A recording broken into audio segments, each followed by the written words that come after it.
Hi, my name's Valentic and welcome to our Advantage Property Market Update.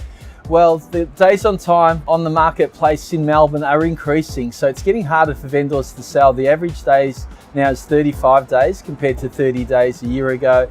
Our clearance rates are still holding up. They're sitting at around 60 to 64% most weekends, and that's a lot higher than Sydney's clearance rates, which have dipped as low as 40 to 50%.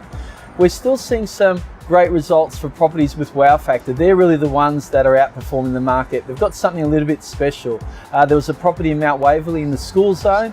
Properties in school zones always do well. It sold 202,500 above reserve with 5 families fighting for that. We saw also a downsizer fighting against a lot of other downsizers for a villa unit. Now they're widely sought after, the single level villas in Baldwin. It sold for $1 million and there was strong competition again from 6 bidders there all up. And these properties with a wow factor are still performing well in the marketplace. Well, the foreign buyers have dropped off. That's definitely seen a change in the marketplace in the last 4 years since the taxes were increased and since it's been harder to get money into the country from areas like China. So the foreign buyer numbers have dropped from around 17% to around 9.5% in the last 4 years. And this is having an impact in that 1 million plus market in the eastern suburbs and southeastern suburbs. We're also seeing investors drop off across the board. They're struggling to get funding, and there's even worse news now if the state government introduces legislation called rent fair, which is going to really impact investors and landlords, and it will favour tenants with a lot of changes. There's 130 proposed changes to the Residential Tenancies Act 1997 in Victoria, and they're all very much in favour of tenants. So it'll be interesting to see whether this legislation gets passed, which is not favourable